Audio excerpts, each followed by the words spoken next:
안녕하세요. 플라잉 워십의 신태호 목사입니다. 오늘도 함께 예배를 드리는 모든 분들을 주님의 이름으로 환영하고 축복합니다.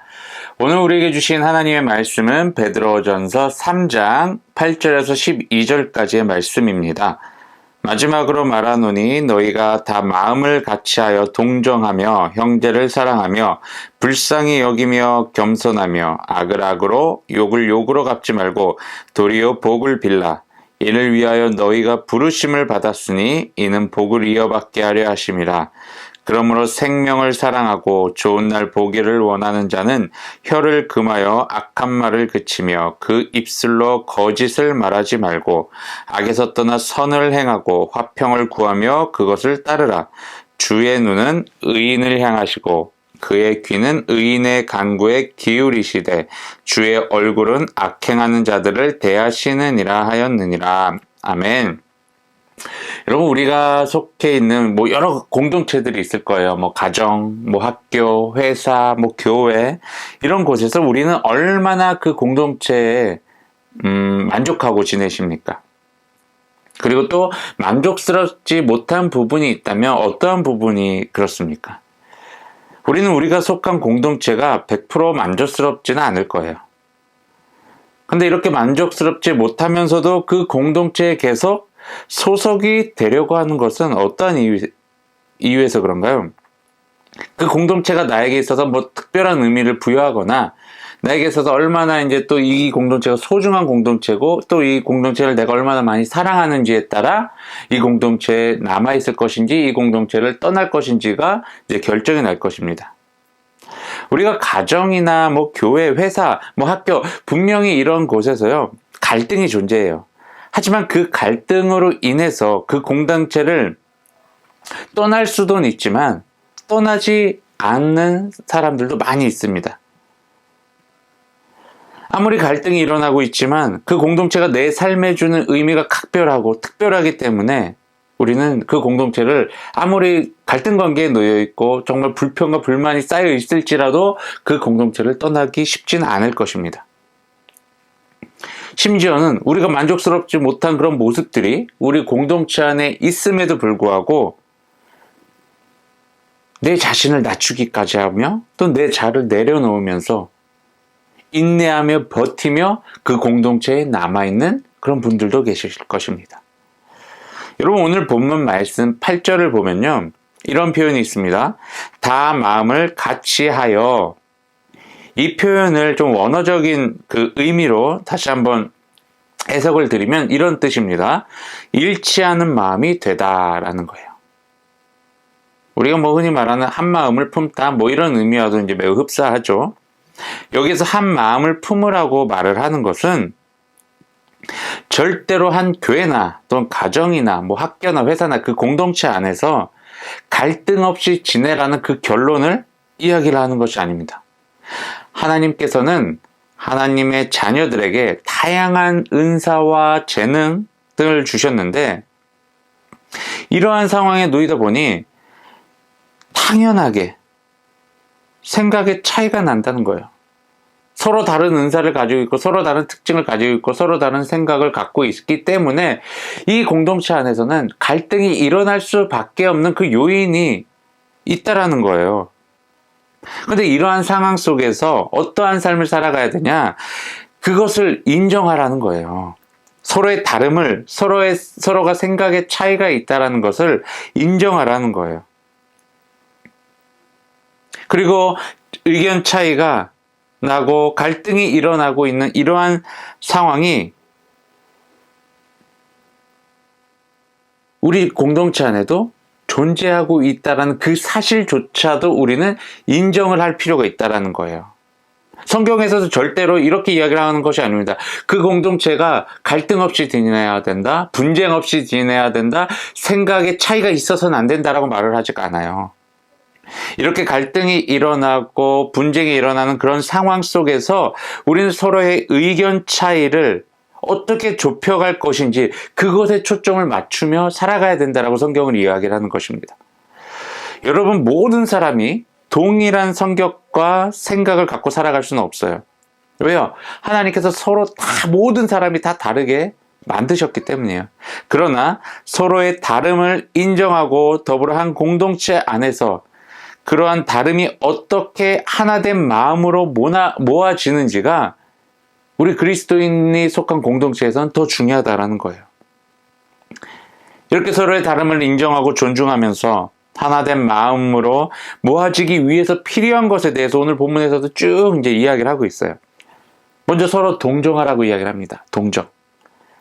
동정이라는 것이 무엇입니까? 서로의 어려움을 바라보고 도와주라는 거예요.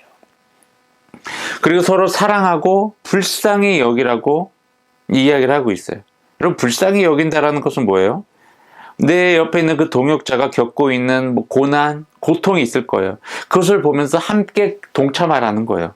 마음을 아파하고 그러면서 그 마음에 공감하고 이렇게 하라는 거예요. 또 겸손하라고 이야기를 합니다. 여러분, 이 겸손이라는 단어를 우리가 간혹 착각하는 경우들이 있어요. 겸손을요, 여러분, 자기 비하와 착각해서는 안 돼요. 겸손과 자기 비하는요, 너무나 다른 거예요. 성경에서 말하는 겸손은 무엇이냐면 나에게 주어진 능력이나 그 은사들, 이 모든 것들은 하나님께서 주신 것이다 라는 것을 알고 그것에 대해서 감사하는 태도를 갖는 거예요. 그리고 그러한 마음을 갖는 게 겸손이에요. 그리고 더 나아가서 자신의 연약함까지도 스스로 인정하고 그 연약함을 극복하기 위해서 이 연약함을 감추려는 것이 아니에요. 연약함을 인정하고 연약함을 극복하기 위해서 누군가로부터 도움을 기꺼이 기쁜 마음으로 받는 것. 이게 바로 겸손이라는 거예요. 더 나아가서 이 겸손이라는 것은 내가 드러나고 내가 높임을 받는 것이 아니에요. 나는 그냥 보이지 않는 것에서 묵묵하게 내 할 일을 하면서도 스스로 만족하면서 살아가는 것, 감사하면서 살아가는 것, 이게 바로 겸손이에요. 또 나의 이익보다는 다른 사람의 이익을 위해서 살아가는 것이 바로 이 겸손이라는 거예요. 이어서 9절에서 이렇게 이야기를 합니다. 악과 욕에 대해서 이야기를 하게 되는데, 여러분 한번 생각을 해보세요. 한 공동체 안에서 이제 갈등 관계에 놓인 그런 상황이에요. 근데 이런 상황에서 이제 서로 이제 막 분쟁을 하고 있어요. 막 서로 말도 이제 언성도 높여가면서 서로 막 이렇게 이야기를 하다가 간혹 이제 공격적인 말을 하시는 분들이 있잖아요. 공격적인 말을 내뱉기도 하죠. 여러분도 한번 생각을 해보세요. 내가 이제 누군가와 이렇게 말다툼을 할 때 막 이제 감정에 막 북받쳐가지고 욕을 해보신 경험들 한번 떠올려 보시라는 거예요. 이렇게 욕을 했을 때, 내 입 밖으로 어떠한 악한 말이 나왔을 때, 그때의 마음이 어떠했습니까? 악한 감정이 정말 최대로 끌어올라왔을 때 우리는 입 밖으로 욕을 내뱉게 되는 거예요. 물론 욕을 이게 습관처럼 하시는 그런 인간들도 있어요. 근데 오늘 베드로 사도가 이야기하는 것은요, 이러한 악과 욕으로 인해서, 그 악과 욕을 하는 그 잠깐은 뭔가 속이 막 후련하고 깨우는 것 같은 그런 기분을 느낄지도 모르겠지만 결국은 이 악과 욕으로 인해서 서로에게 고통을 준다는 거예요. 그리고 그 공동체의 관계를요, 공동체가 구성하고 있는 이 모든 관계를 훼손시키는 행위가 바로 이 악을 행하고 욕을 내뱉는 행위라는 거예요. 결국 이것은 그리스도의 영광을 가리게 되는 일이기에 절대로 그리스도인들이 해서는 안 될 일이다라고 이야기를 합니다. 우리 그리스도인들은 이런 상황 속에서 어떻게 반응을 보여야 된다고 성경을 이야기를 하냐면, 이렇게 욕이 나오는 상황에서도 상대방에게 복을 빌라는 거예요. 복을 빌라. 그 이유는 무엇이냐? 그 복을 그들에게 전달해야 되는 그런 사명이 우리 그리스도인들에게 있기 때문에요. 여러분, 근데 그 복을 빈다라는 말을 우리가 들었을 때 우리가 그리스도인들이 이 복이라는 개념을 어떻게 인식하고 있는지 스스로 한번 떠올려 보세요. 하나님이 주신 복, 이 이야기를 들었을 때 나에게 준 복이 무엇인가라고 어떻게 설명을 하시겠습니까? 근데 대부분 우리가 성경에서 많이 복에 대한 이야기들을 하고 있는데, 이 복에 대해서 대부분의 사람들이 이렇게 물질의 풍요와 연관시키는 경우가 참 많이 있어요. 그래서 복을 받는다라는 것은 지금보다 내가 조금 더 물질이 풍요로워진다, 재산이 많아진다, 뭐 이렇게 해석하시는 분들이 참 많이 있는 것 같아요. 근데 여러분, 그게 아니에요. 복이라는 것은요, 눈에 보이는 어떠한 그 손에 잡히는 물질이 많아지는 것이 아니에요. 그것을 의미하는 것이 아닙니다. 성경에서 말하는 복은 무엇이냐? 바로 예수 그리스도예요. 예수 그리스도. 다시 말해서 세상의 그 어떠한 것으로도 줄 수 없는 그 평안과 만족감을 우리에게 주는 그 예수 그리스도가 복이고 우리에게 선물이라는 거예요. 이걸 통해서 우리가 무엇을 얻게 돼요? 구원을 얻게 돼요.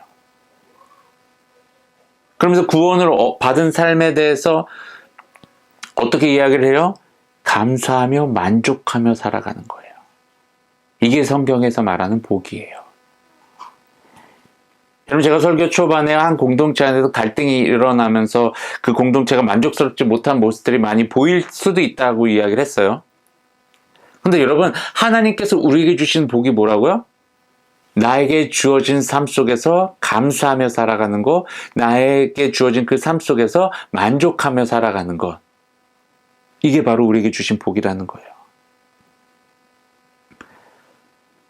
그래서 우리 그리스도인들은요, 오늘 본문에서도 이야기를 하고 있지만 명확하게 이야기를 합니다. 부르심을 받은 자들이라고 이야기를 합니다. 부르심을 받았다.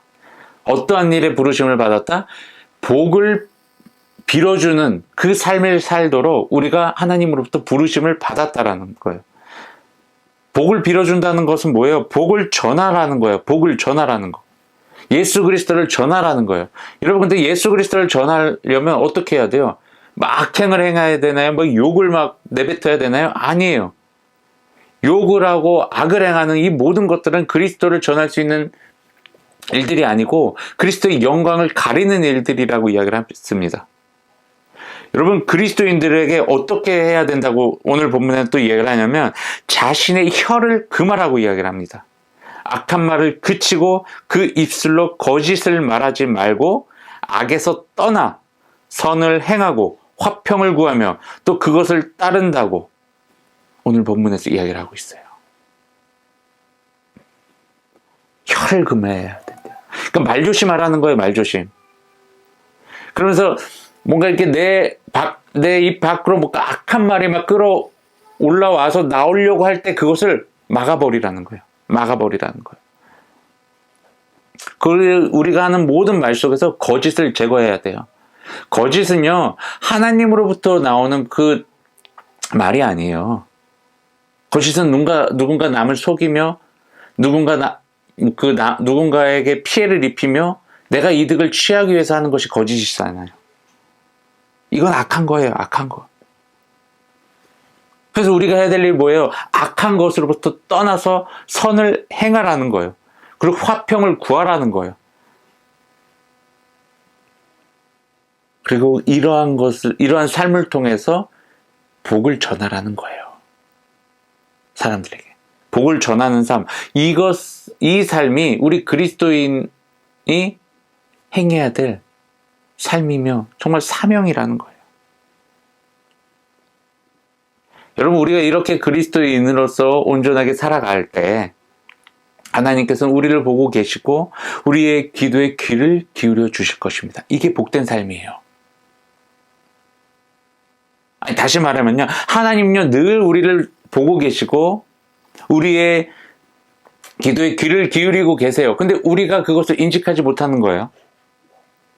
그러니까 우리가 그리스도인으로 살아갔을 때 하나님이 살아계시고 우리의 모습을 보고 계시고 우리의 기도를 듣고 계시다라는 그 사실을 우리가 이제 깨닫게 된다라는 거예요. 우리가 그리스도인으로 살아갈 때.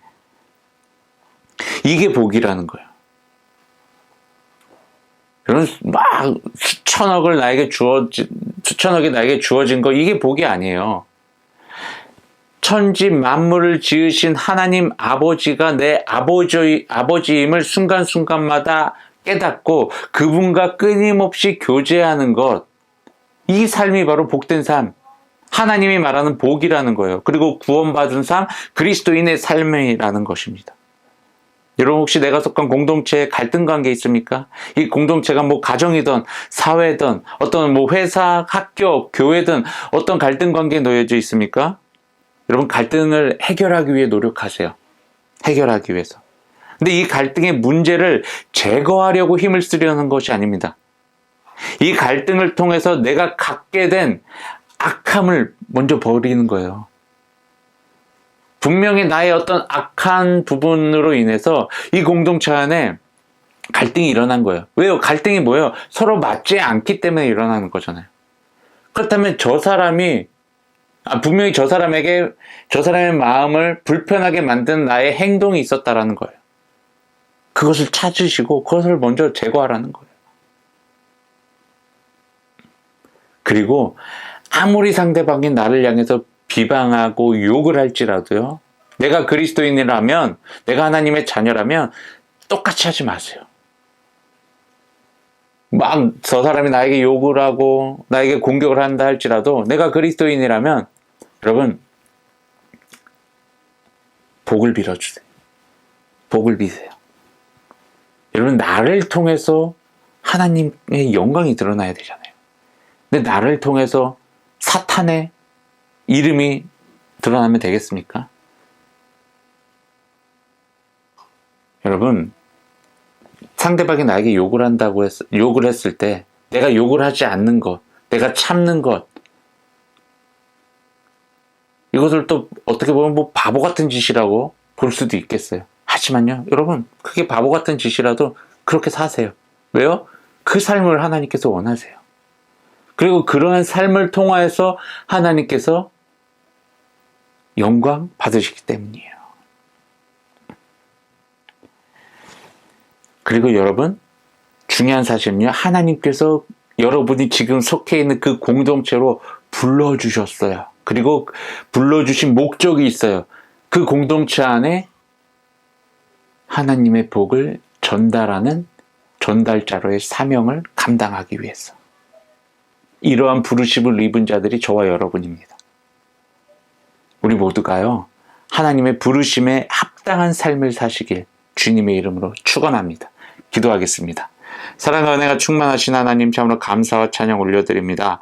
하나님, 우리를 하나님의 자녀로 불러주시고 또한 우리가 속한 모든 공동체 안에 하나님이 주신 그 복을 전달할 수 있는 전달자의 삶을 살 수 있도록 우리에게 사명을 주시니 감사합니다. 하나님, 이제는 우리에게 속한 이 모든 공동체 안에서 우리가 선을 행하며 악을 멀리하며 악을 제거하며 공동체 안에 있는 모든 자들을 위해 복을 빌며 복을 전달하는 사명을 잘 감당할 수 있도록 주님께서 인도하시고 붙들으시고 사용하여 주시옵소서. 하나님, 이 시간 주님 앞에 귀한 예물 올려드립니다. 예물이 쓰여지는 곳마다 하나님의 나라가 확장되어지게 하시고 하나님의 사랑 또한 전달되어지게 하시며 하나님의 영광이 드러나게 하여 주시옵소서. 예물을 드린 손길을 주님께서 기억하시고 저들의 삶 가운데 감사와 찬양의 고백이 넘치게 하시며 하나님의 평강이 그들의 삶 가운데 임하게 하시며 하나님의 사랑과 평강을 또 전달할 수 있는 그런 사명 잘 감당할 수 있도록 붙들어 주시옵소서.